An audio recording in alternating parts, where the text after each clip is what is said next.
महादेव पर भी करना और उसके ऊपर एक बार छोड़ देना कि अब मैंने बीमारी तो बता दी है डॉक्टर ने, तकलीफ तो दे दी है डॉक्टर ने, बीमारी बता दी है डॉक्टर ने, अब निवेदन केवल इतना सा स्वीकार कर लीजिए। जब बीमारी डॉक्टर बता दिया है तो अब सबसे बड़ा डॉक्टर एक देव अधिदेव महादेव और विराजमान, एक शंभु और बैठा।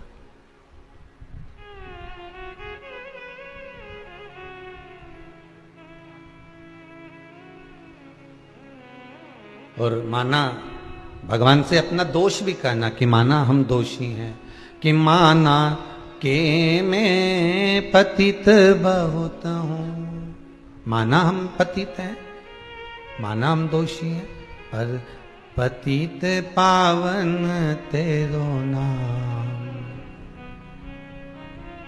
ओ शंभु त्रिपुरारी। बस तेरा नाम भी तो पतित पावन है। हम पतित हैं तो तू पतित पावन है।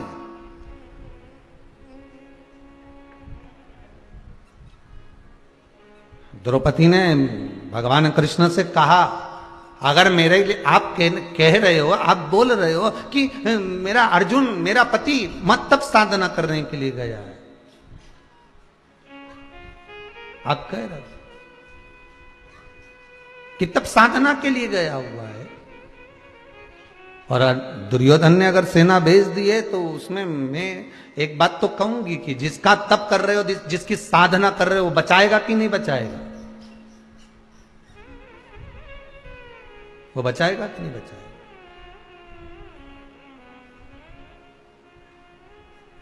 महाराज भगवान कहते क्यों नहीं बचाएगा?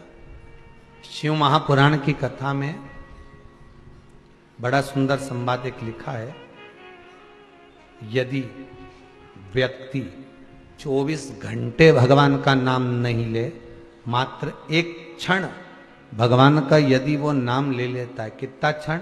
एक क्षण भगवान का नाम ले लेता है और प्रतिदिन एक क्षण ही नाम ले रहा होता है, तो भी भगवान की दृष्टि से वो दूर नहीं होता, भगवान के वो करीब हो जाता है, दूर नहीं है।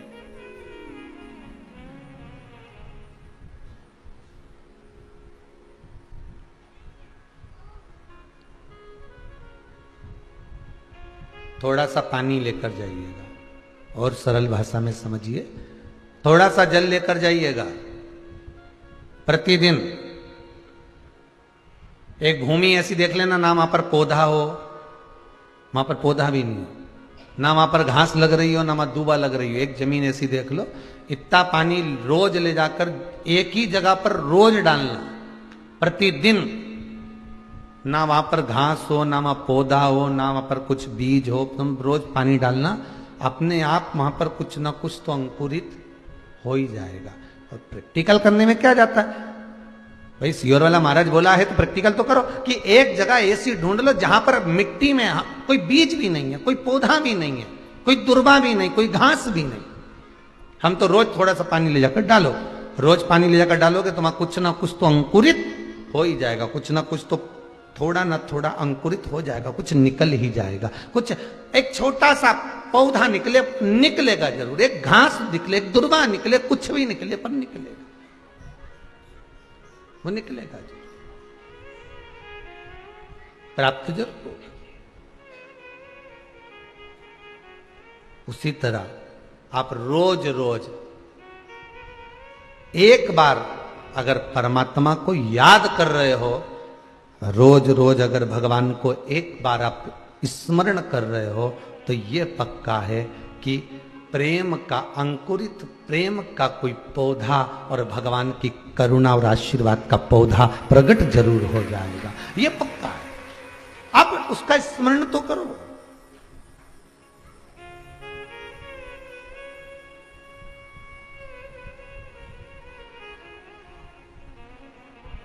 आप उसका स्मरण ही नहीं कर रहे हो तो वो कहां से प्रकट होगा?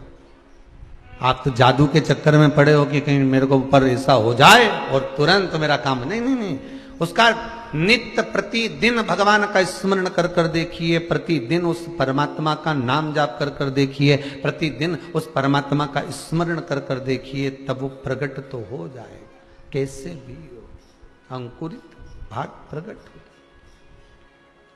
करो। द्रौपदी, तुम्हारा पति अगर वन में बैठा हुआ है तो तुम एक काम करो, पात्र में जल लेकर कुछ भाग तैयार कर कर ब्रह्म मुहूर्त से लेकर चंद्र प्रकट हो तब तक आप व्रत को धारण करो, करवा चौथ का व्रत। द्रौपदी ने सबसे पहले करा।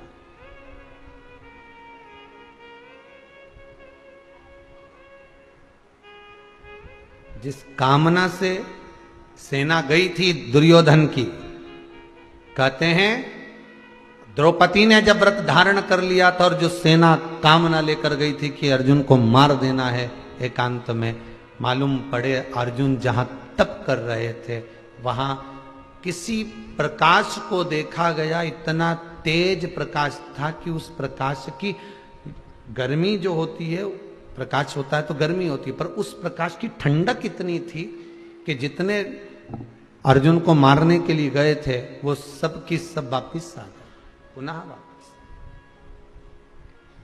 आपने अगर कोई व्रत करा है, हरतालिका तीज करा हो, सोमवार करा हो, मंगलवार करा हो, बुधवार करा हो, गुरुवार, शुक्रवार, शनिवार, चतुर्थी, पंचमी, छठ, कोई भी व्रत अगर आप कर रहे हो, वो व्रत का पुण्य छिन्न नहीं होगा। किसी ना किसी पल, किसी ना किसी घड़ी, किसी ना किसी क्षण वो तुम्हारे सामने आ जाएगा। कल एक हमारे एक परिचित में एक शर्मा आंटी आई थी, वो कह रही थी गुरुदेव ऐसा हो गया, मेरे यहाँ इतनी तकलीफ चल रही है, तो क्या मैं पूजन करना छोड़ दूं, क्या मैं उपास छोड़ दूं, क्या मैं व्रत छोड़ दूं? तो तकलीफ होगी तो क्या खाना छोड़ दोगे? अरे बोलो तो जम के जरा, नहीं ना। अगर पेट दुखता है आपका, सिर दुखता है आपका, शरीर में कष्ट होता है आपको, तो आप डॉक्टर के पास जाते हो, वो दवाई भी लिख देता है, उसके बाद भी आप पूछते हो कि नहीं पूछते कि मैं खाऊं क्या क्या? तो डॉक्टर को भी थोड़ी सी तो मुस्कुराहट आई जाती होगी, हंस भी देता होगा कि पेट दुख रहा है तो खाने की क्या जरूरत है, ये दवाई दी है या खा ले। पर नहीं, ये तो सब अलग प्रसंग है, ये तो सब अलग बात है। पर डॉक्टर से तुम पूछती मैं क्या क्या खाऊं, तो डॉक्टर बोला हल्का हल्का खाओ, एकदम लाइट लाइट। तो इसने सोचा हल्का कैसे होगा, तो फिर इसने सोचा पानी तो ठीक है, पानी हल्का होता है, पर पानी से हल्का क्या हो सकता है? तो उसने सोचा इस पे तेल डाल के देखता हूं। पानी पे तेल डाल के देखा तो तेल हल्का हो गया, मतलब पानी पे तेरे तो हल्का। अब इसने सोचा तेल से हल्का क्या हो सकता है? रोटी बने तो भारी पड़े, पराठा बने तो भारी पड़े, तो इसने रोटी की लोई बना के उसको बेल के पूड़ी जैसा तेल में डाल दिया। अब पूड़ी तेल के ऊपर तेरे, तो पानी के ऊपर तेल तेले तो तेल हल्का, और तेल में पूड़ी तेरे तो पूड़ी हल्की। तो इसने सोचा इससे जोरदार हल्की चीज कुछ नहीं। तो अपनी पत्नी से कहा सुन, डॉक्टर साहब बोले हल्का खाना है।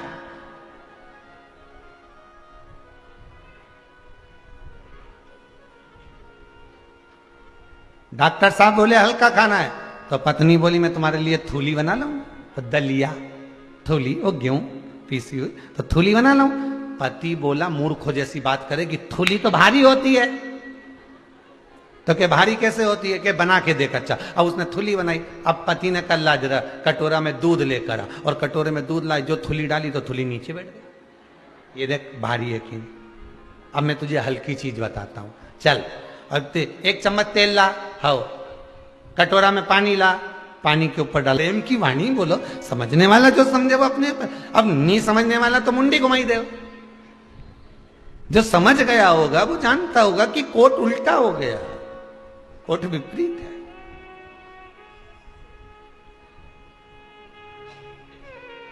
माता उमा ने पूछा भगवान महेश से, आप हर जन्म में मुझे मिलो, उसके लिए मैं क्या करूं, आप बताओ। भगवान शिव बोले, अरे उमा सुन, हस्त नक्षत्र में जब तृतीया पड़े, तीज पड़े, भादो का महीना में, सुन, उस तीज पर जब तू मेरी आराधना रात्रि भर करे तो मैं तुझे हर बार प्राप्त होता जाऊं। अब दुनिया के लोगों कहते हैं कि पार्वती ने ही हरतालिका तीज का पूजन प्रारंभ करा था। केवल पार्वती ने नहीं, इससे पहले पार्वती माता के जितने अवतार हुए, हर अवतार में, हर जन्म में माता पार्वती, कभी उमा, कभी कात्यायनी, कभी कुष्मांडा, कभी चंद्रघंटा, कभी स्कंदा, कभी सती, जितने अवतार माता पार्वती के हुए, हर अवतार में माता पार्वती जी ने शिव को पाने के लिए हरतालिका तीज का व्रत धारण किया है, हर अवतार में।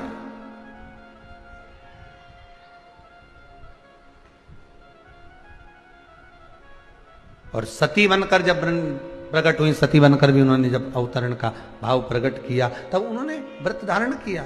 उसके बाद में माता पार्वती बनी गई और पार्वती बनकर देवऋषि नारद ने उनसे कह दिया, हिमालय राज की नगरी में देवऋषि नारद पहुंच गए, श्रीमन नारायण, श्रीमन नारायण, श्रीमन नारायण।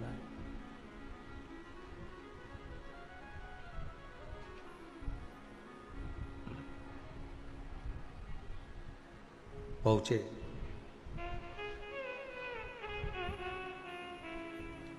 मांगो क्या चाहिए। हिमालय राज आज देवऋषि नारद से कहते हैं, आप पधारे, मुझे बहुत प्रसन्नता, आप पधारे, मुझे बड़ी प्रसन्नता है, पर मन की एक बात कहना चाहता हूं। मेरी बेटी का भाग्य बता दीजिए कि इसके भाग्य में क्या लिखा है। अब जगत जननी जगदम्बा माता पार्वती जी का भाग्य, और कोई पार्वती कोई साधारण है? मैनावती जिनकी माता हो। कौन मैनावती? पितरों की बेटी मैनावती जिनकी माता हो। पितरों की बेटी मैनावती जिसकी माता, और उन पितरों की ये बेटी की बेटी ये पार्वती, इसका भाग्य बताना कितना कठिन। अरे गरुण पुराण में लिखा हुआ है, अगर देवता देख लेते हैं जीव आत्मा को, गरुण पुराण में लिखा है, जीव आत्मा को देख लेते हैं कि इसके भाग्य में धन नहीं है, भगवान विष्णु ब्रह्मा जी से कहते हैं इसको अभी लक्ष्मी मत देना, अभी इसकी गोदी में बच्चा मत देना, अभी इसको संतान मत देना, अभी इसको मकान मत देना, अभी इसको ये मत देना। भगवान विष्णु स्वयं ब्रह्मदेव को कह रहे हैं इसको मत देना, ये कितनी भी गिड़गिड़ाए, रोए, चाहे माथा बड़ी के, मत दे इसको। ब्रह्मा जी नहीं देते, ब्रह्मदेव नहीं देते।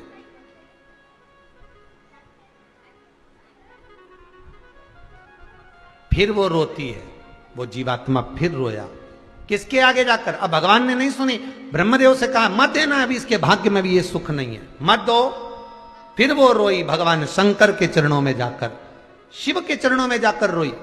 तो भगवान शंकर ने कहा क्या हो गया ये तो बताओ, हुआ क्या है? इसके भाग्य में संतान का सुख नहीं, इसके भाग्य में भूमि का सुख नहीं, इसके भाग्य में ये व्यापार आदि का सुख नहीं, ये कितना भी करेगा फिर खड्डे में आ जाएगा, इसको सुख नहीं है। तो शंकर भगवान बोले अगर इसके भाग्य में सुख नहीं लिखा तो इसके भाग्य में नहीं लिखा तो क्या हुआ? इसके पूर्वज जो ऊपर बैठकर भगवान की कथा सुन रहे हैं पितृलोक में, कम से कम उन पितरों के भाग्य का हिस्सा तो दो। मनुष्य कथा सुनता है तो उसको कथा का पुण्य मिलता है कि नहीं मिलता? जम के बोलो जरा। अगर आपने दान करा तो दान का पुण्य मिला कि नहीं मिला? कथा श्रवण करी तो कथा का पुण्य मिला कि नहीं मिला? तुमने भजन करा तो भजन का पुण्य मिला कि नहीं मिला? तुमने सुंदरकांड का पाठ करा तो उसका पुण्य मिला कि नहीं मिला? कथा सुनने वाले को कथा का पुण्य मिलता है। तो ये तो मृत्यु लोक के लिए हो गया, पर पितृलोक में जो पितृ विराजमान है और घर का व्यक्ति जब नीचे बैठकर कथा सुनता है, जितनी देर वो कथा नीचे बैठकर सुनता है उतनी देर तक पितृलोक में इसके पूर्वज कथा को सुनते हैं। उनका पुण्य इकट्ठा करो, शंकर जी बोले, और इसके खाते में डाल दीजिए, पितरों के पुण्य का भाग तुम्हें प्राप्त करा दे।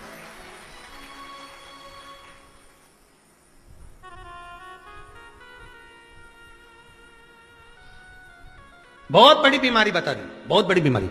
अब तो ऑपरेशन कराना पड़ेगा, अब तो ऐसा करना ही पड़ेगा, अब तो यूं करना ही पड़ेगा। हो इसका कोई दूसरा तरीका नहीं है क्या साहब? नहीं, तरीका हम तो देखेंगे, फिर तरीका निकाला। एक काम करो, थोड़े दिन तक फिर ये टेबलेट खा के देख लो, इसके बाद फिर अपन एक जांच और कर लेंगे, जांच करने के बाद फिर अपन देखेंगे अगर होगा।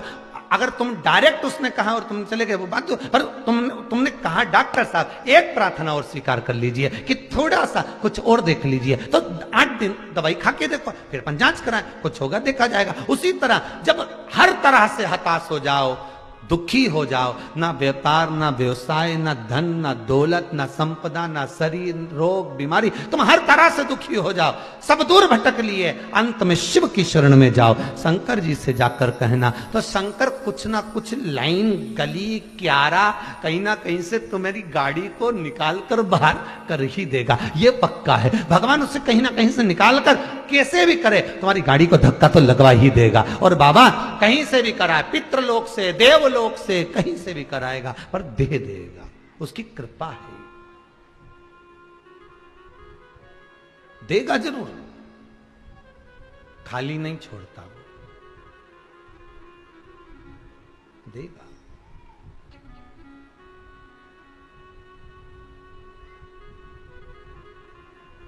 देने में कमी नहीं रखेगा। तू ही मेरा सेठ है, तू ही साहूकार है, अब ब्याज पे ब्याज मत जोड़ना, भोले जी मेरी लागी लगन मत तोड़। अब माना हम पापी, हम कपटी, हम छली, अपनी अपनी बुराई गिना दिया करो साहब, रखना नहीं है।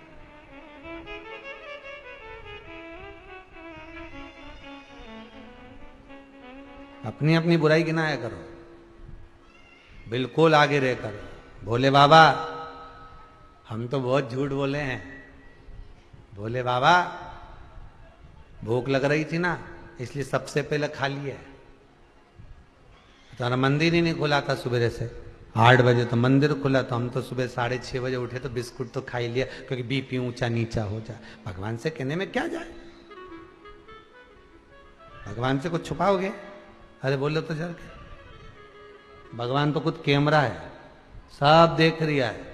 तुम दुनिया के लोगों से छुपा सकते हो पर उससे नहीं। आज हमारा एकादशी का व्रत है, भूखी रहते नी बनी भगवान, इसलिए सुबह से 1 गिलास दूध की राजगरा की खीर बना के निपटा गई। पर कई करूं भगवान, भूखी नहीं रिवाय हाथ से, भूखी नहीं रिवाय। कल कोई भैया पूछ रहे थे, गुरुजी हमारे यहाँ महाराज जी कथा करने आते हैं तो वो उपवास रखते हैं 7 दिन भागवत जी में, और वो एक टाइम भोजन करते, एक टाइम फलार करते। और एक महाराज जी पहले आए तो वो तो भोजन ही नहीं करते थे, फलार ही फलार करते थे। तो तुम क्या करते हो? हमने कहा दोनों टाइम खूब चरे, नहीं बने खूब। इस शरीर को जो बने वैसा करो। देखा देखी में, किसी के देखा देखी में एक ने रख लिया, देखा देखी में काम बिगड़ गया। और वो कथा याद करो ने, देखा देखी में लिखने को आ गया, कक्षा 8वीं का एग्जाम, एक के पीछे एक बच्चे बैठे, परीक्षा में ऐसे बैठे, लिखने को आ गया कि दिल्ली की सबसे बड़ी मीनार का नाम लिखो। आगे वाले ने लिख दिया दिल्ली में।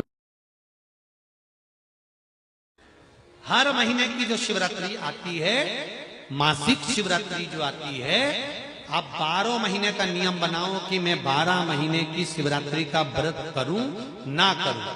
मैं शंकर के मंदिर में 12 महीने जो शिवरात्रि आती है उस शिवरात्रि का नियम लेती हूं कि शिवरात्रि के दिन में दिया लगाने 3 जगह पर जाऊंगी। पहला, बोलते जाओ जम के, बेलपत्री के नीचे। दूसरा, शंकर भगवान के मंदिर में या शिव मंदिर की चौखट पर। तीसरा, आंवले के वृक्ष के नीचे। ये 3 जगह पर आप प्रणाम कर कर, झोली पसार कर बाबा देवाधिदेव महादेव, माता लक्ष्मी और पार्वती के नाम से दिया लगाना प्रारंभ कर दीजिए। 3 महीने की शिवरात्रि पूरी हो, ये निश्चित है अगला पत्र आपका इस जगह पर मिलेगा कि बाबा ने मेरा ये कार्य किया। कोई भिक्षा मांगने वाला भी है ना, बहुत दरिद्रता उसकी जिंदगी में है, बहुत गरीबड़ा है, उसके पास खाने तक के लाले पड़ रहे हैं, तो हम उनसे एक निवेदन करेंगे कि प्रयास करो, एक वर्ष ये 7 जगह हैं जहां पर कभी एक जगह का नियम बना लो, या तो बेलपत्री के पेड़ के नीचे, या शमी के वृक्ष के नीचे, या पीपल के वृक्ष के नीचे, या आंवले के वृक्ष के नीचे, या वट वृक्ष के नीचे, या शंकर भगवान के शिवालय में, या अपने घर के दरवाजे के बाहर। ये 7 स्थान हैं, इसमें से कोई एक स्थान आप चुन लो। एक दिन भी नागा नहीं होना चाहिए, एक दिन भी कैंसिल नहीं होना चाहिए, एक दिन भी उसमें कहीं अड़चन नहीं आना चाहिए। एक वर्ष ये 7 स्थान में से कोई एक स्थान पर 1 वर्ष तक रोज शाम के समय प्रदोष काल में दिया लगाना चालू करो। भले वो दिया 2 मिनट जले, पर प्रदोष काल में अगर तुमने एक जगह का भी नियम ले लिया 1 साल का, फिर हमको बताना कि मेरे कुबेरेश्वर बाबा ने तुम्हारे घर में संपदा की कमी तो नहीं। जिस बच्चे को निमोनिया हो जाता है, सर्दी बनी रहती है, जुकाम बना रहता है, निमोनिया की बीमारी हो जाती है, हापड़ी चलने लगती है, सांस चलने लगती है, फेफड़े कमजोर बता दिया जाते हैं, तो उसके लिए सर्वश्रेष्ठ है माँ शिव के मंदिर में जाकर जब शिवलिंग पर चंद्रमा बनाती है और उसी चंदन को लेकर आकर अपने बच्चे के वक्ष स्थल पर त्रिपुंड लगा देती हो चंदन का, बच्चे की जो हाँफ भराती है, उसको फेफड़े कमजोर बताए जाते हैं, धीरे धीरे धीरे धीरे उसमें प्रबलता है। जिस बच्चे को निमोनिया हो जाता है, सर्दी बनी रहती है, जुकाम बना रहता है, निमोनिया की बीमारी हो जाती है, हापड़ी चलने लगती है, सांस चलने लगती है, फेफड़े कमजोर बता दिया जाते हैं, तो उसके लिए सर्वश्रेष्ठ है माँ शिव के मंदिर में जाकर जब शिवलिंग पर चंद्रमा बनाती है और उसी चंदन को लेकर आकर अपने बच्चे के वक्ष स्थल पर त्रिपुंड लगा देती हो चंदन का, बच्चे की जो हाँफ भराती है, उसको फेफड़े कमजोर बताए जाते हैं, धीरे धीरे धीरे धीरे उसमें प्रबलता है।